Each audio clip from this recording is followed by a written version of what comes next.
The story opens with the Fringe Division of the FBI, dedicated to investigating unexplained occurrences associated with a parallel universe.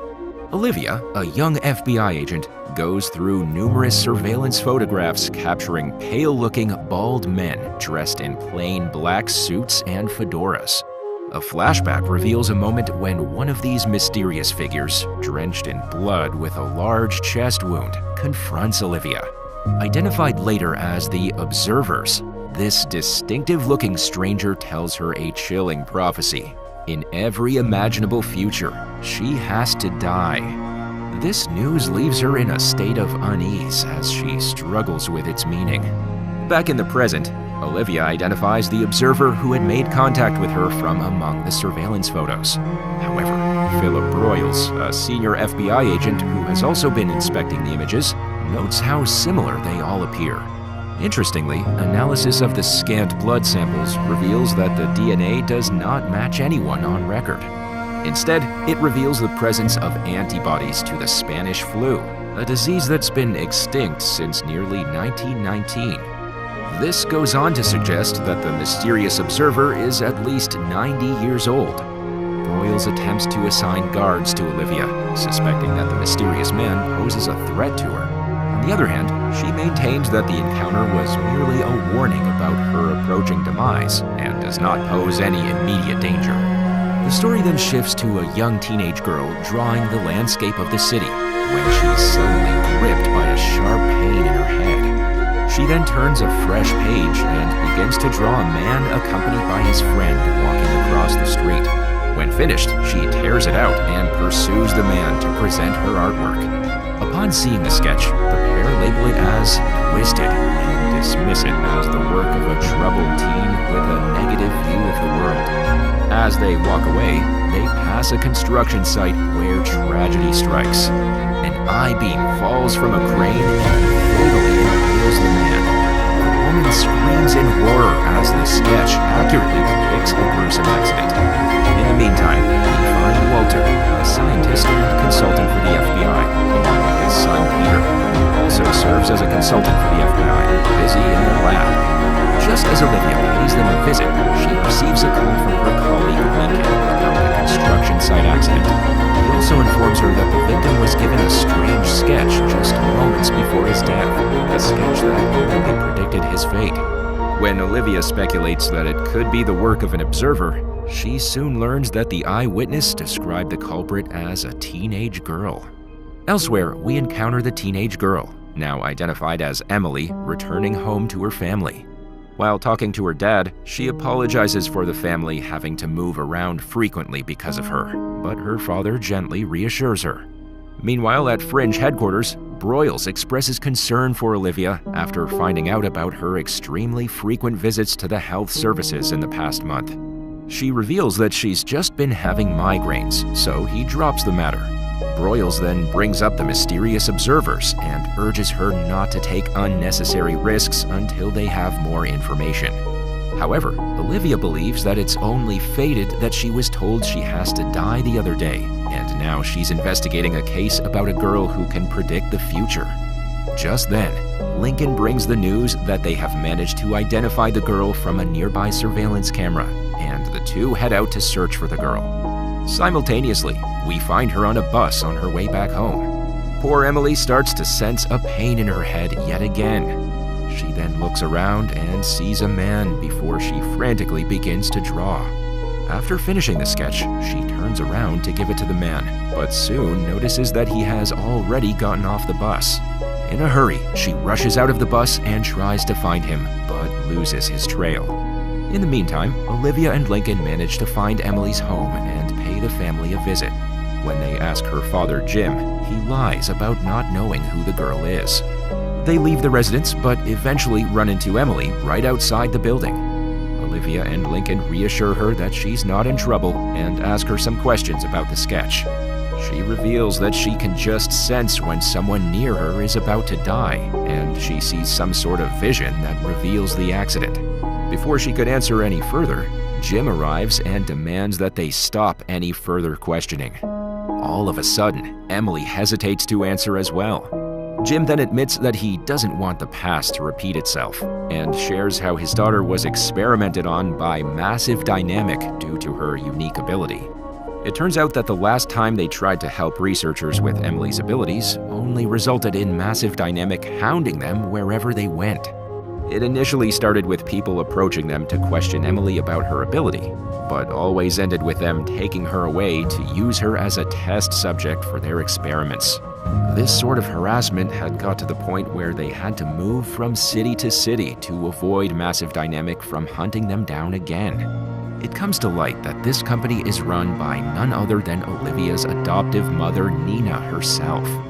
In the end, she leaves Jim her card in case he changes his mind. Following these events, Olivia decides to confront her mother at Massive Dynamic regarding the experiments conducted on children. Nina reluctantly admits to the existence of such experiments and acknowledges that they had approached Emily's family with an offer to monitor and research her abilities, although they declined. This revelation leaves Olivia speechless, especially since she herself was subjected to experimentation as a child as part of a medicine trial called Cortexiphan. As such, she criticizes these actions as abuse, unable to understand why her mother would even consider subjecting a child to such treatment. Just as the two are arguing about this matter, Olivia receives a call from Emily asking to meet her. Afterward, Olivia takes off to meet Emily and finds her on a bench overlooking a peaceful lake. She then reveals a drawing she drew on the bus that depicts a future event involving one of the men who was on the bus with her. In the sketch, she draws numerous lifeless bodies with the man positioned at the center. Emily then explains that although the bus stopped, she lost track of the man before she could give him the drawing. Later on, Olivia escorts Emily to Walter's lab, where the scientist equips her with sensors to monitor her brainwave activity. It comes to light that Emily is drawing more blood and oxygen to her brain than normal people. She then recounts that her first vision occurred at age 11, leading to visits to doctors and tests. Upon further inspection, Walter shares his hypothesis that some traumatic events in the future can ripple backward in time by vibrations.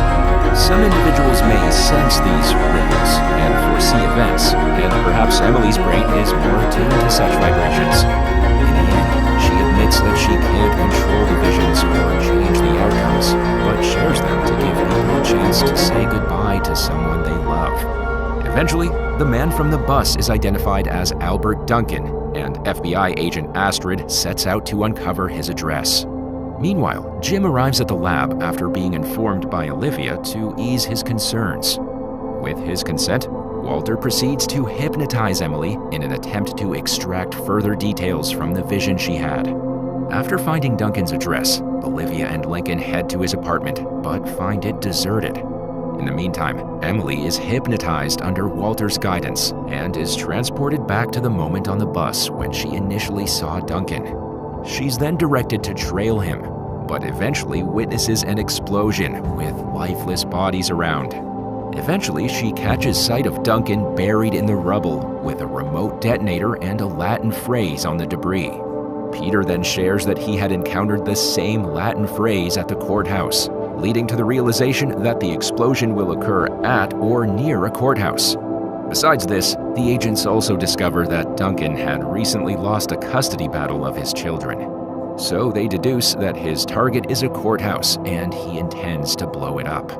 Shortly after, the police swarm around the courthouse as a precautionary measure and evacuate the building. Likewise, the bomb squad combs through the parking levels and successfully locates the explosive device. Simultaneously, Jim notices a black van across the street and immediately assumes that someone is targeting his daughter, but she disagrees. While he urges the family to start packing, Emily instead begins to sketch. In her drawing, a man sits on the bench by the lake where she and Olivia first met. Back at the courthouse, Peter requests everyone to tune their radios to the frequency at which the bomb is set to receive signals. At the same time, Duncan finally locates the judge and threatens to make him suffer. When he activates the explosive, nothing happens due to the jamming of the signal. The officers arrest Duncan, who reveals that he's wearing a vest rigged with explosives. As tension rises, Olivia urges him to recognize that the future isn't predetermined. She then reminds him that he holds the power to shape the lives of those around him and urges him to consider the innocent bystanders. Moved by her words, Duncan eventually gives in, and the police arrest him for good. Following this, Olivia reaches out to Emily and leaves her a message that her father overhears. He then rushes to inform his daughter that one of her visions hasn't materialized, but doesn't find her in her room. This leads him to believe that Emily may have been taken by the people in the van, but a search by the police reveals that it's unrelated to her disappearance. On the other hand, Olivia has an idea of Emily's whereabouts and heads to the lake along with Lincoln. At the lake, the agents find Emily shivering with a cold and call for an ambulance. Just then, they notice a sketch next to her that depicts Olivia looking at her and a man on the bench who resembles her father. To lift up her spirits, she reassures Emily that they managed to avert one of her visions. Soon after, Jim arrives and sees the sketch as he takes a seat beside his daughter. Emily then reveals that she has sensed her fate for some time and consoles her father as he breaks down in tears. She goes on to state that everyone has a purpose and believes that she fulfilled hers by saving those people. And with her father by her side, Emily peacefully passes away. Afterward, Peter reveals that the tragic cause of Emily's demise was her extraordinary ability being too heavy for her delicate brain. This led to an electrical overload that triggered a fatal stroke. He explains that there would have been no way to prevent it due to the sheer magnitude of the strain on her brain. Just then, he notices a picture of an observer, leading Olivia to ask him for more information. Peter goes on to explain that the observers transcend time periods and are woven into every moment of history. He then clarifies that they don't merely predict the future, rather, they have experienced it firsthand. However, Olivia still keeps her encounter with an observer a secret. Later that night, Nina pays a visit to Olivia to ensure she's coping after their confrontation at Massive Dynamic regarding Emily. She also apologizes for her earlier behavior and acknowledges the challenges that Olivia has faced. However, Olivia assures her mother that she holds no grudge and shares her recent struggle with migraine headaches instead. The story wraps up as Nina offers to arrange for her a new medication they've been developing at Massive Dynamic.